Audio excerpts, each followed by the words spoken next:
Hello, हाय.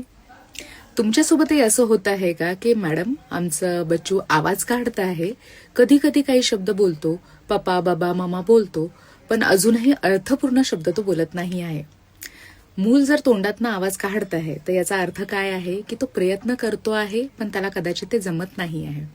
मग इथे गरजेचं काय आहे की जे काही तो उच्चार काढतो आहे किंवा आवाज काढतो आहे त्याची भरपूर प्रॅक्टिस त्याच्याकडनं करून घेणे.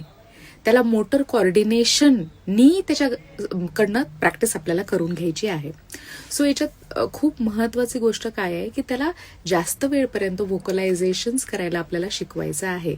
एक गोष्ट लक्षात ठेवा, इथे कुठेही आपल्याला त्याच्यासोबत जबरदस्ती करायची नाहीये, पण खेळत खेळत आनंदाच्या वातावरणामध्ये, खेळीमिळीच्या वातावरणामध्ये ह्या गोष्टी झाल्या पाहिजे. तर याचं एक सिंपल उदाहरण देते मी की समजा तुम्हाला तो आता एक व्होकलायझेशन कंटिन्यू करायचं म्हणजे आपण बच्चूंकडनं ओंकार करून घेऊ शकतो. ओ, सरळ तुम्ही तुमचे हात जवळ जोडा आणि याच्यासोबत त्याला लॉंग फोनेशन करायला लावा. आ,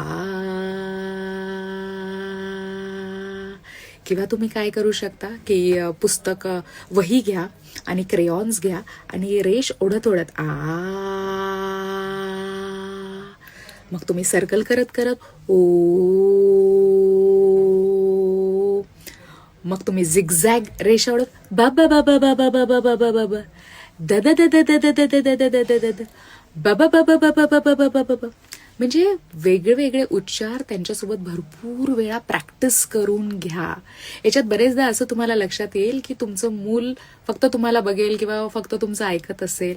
काहीतरी ऍक्टिव्हिटी करत जेव्हा तुम्ही आवाज काढून घेता तेव्हा मुलं ते आवाज लवकर करायला शिकतात, मोटर कॉर्डिनेशन ते करायला शिकतात.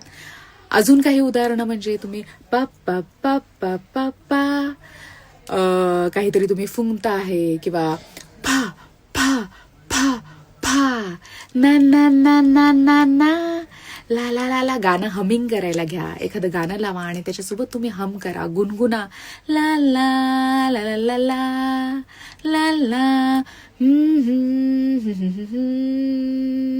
अशा वेगवेगळ्या पद्धतीने तुम्ही तुमच्या मुलांना मोटिव्हेट करा आवाज काढण्यासाठी. तुम्ही त्यांच्यासोबत करा. लक्षात ठेवा एक गोष्ट की तुम्ही जेव्हा 50 वेळा कराल तेव्हा तो कुठेतरी 1-2 वेळा करेल. तर तुम्हाला खूप एनर्जी द्यायची आहे. तुम्ही जेवढी एनर्जी पॉझिटिव्हली द्याल तेवढं लवकर तुमचं बच्चू तुम्हाला रिस्पॉन्स देईल. अजूनही जर मी तुमचं लक्ष वेधून असेल तर मी आहे Sapna Ashok Dake, consultant audiologist and speech language pathologist.